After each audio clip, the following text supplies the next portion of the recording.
Seorang santriwati yang mondok bahkan kini dirinya menjadi pengajar, nampak santri tersebut ditemukan sudah tak bernyawa di dekat kandang peternakan ayam. Setelah diselidiki ternyata pelakunya orang yang baru dikenal 4 hari lewat sosial media. Kisah nyata yang aku ceritakan kali ini terjadi di Kendal, Jawa Tengah. Tepatnya terjadi di tanggal 17 Oktober 2024. Saat itu pagi hari, seorang warga yang akan ke ladang menemukan sesuatu yang aneh.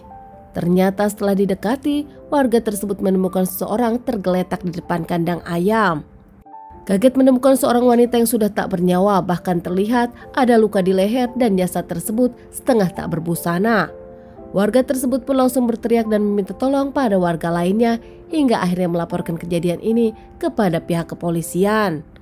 Tak lama warga lain pun berdatangan, bahkan kasus ini pun jadi ramai di sosial media. Mendapat pemberitaan ini dari Polres Kendal pun mengirim beberapa pihak kepolisian menyelidiki kasus ini. Pihak kepolisian pun melakukan penyisiran di sekitar jasad korban. Namun tak ada identitas korban dan juga handphone korban. Jasad langsung dibawa ke rumah sakit Kendal untuk diotopsi dan identifikasi sidik jari.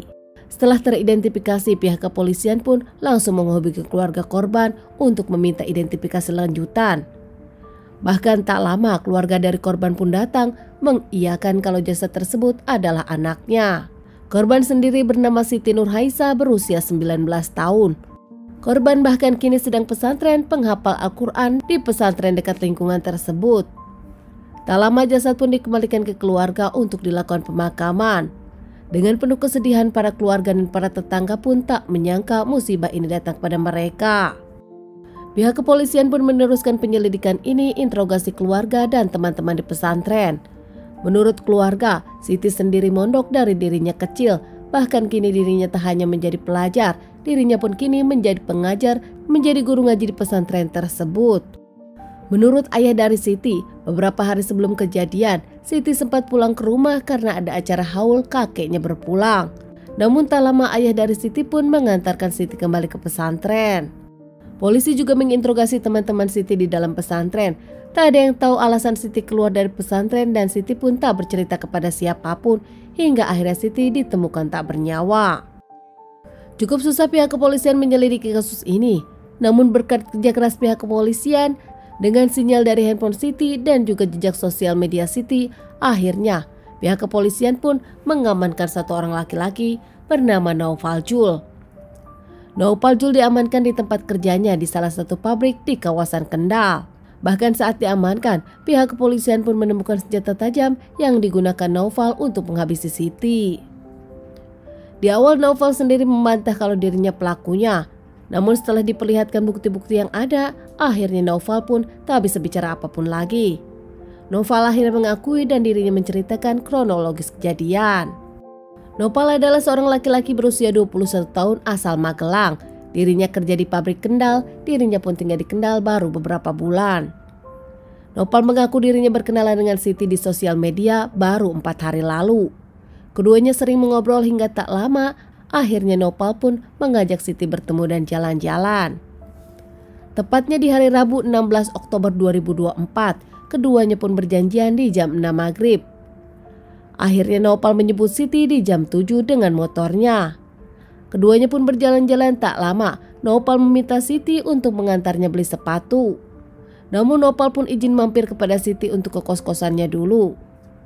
Sesampainya di kos-kosan, Siti menolak untuk masuk ke dalam kosan Naufal. Bahkan tak lama, Siti pun meminta Naufal untuk mengantarkannya kembali. Nampaknya Siti berubah pikiran, dirinya merasa tak bisa mengantar Naufal untuk mencari sepatu.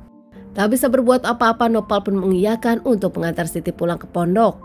Namun di perjalanan yang sepi, Naufal pun langsung mengajak Siti melakukan sesuatu untuk melakukan hubungan. Siti dengan tegas menolak. Bahkan tak lama, Naufal pun berhenti, kesal kepada Siti karena menolak ajakannya. Dari sana Naufal pun langsung memaksa Siti dan Siti pun berontak. Naufal mencoba memperkosa Siti, namun Siti mempertahankan kehormatannya. Hingga akhirnya Naufal pun mengeluarkan senjata tajam, menikam Siti beberapa kali hingga akhirnya Siti terjatuh dan lemah.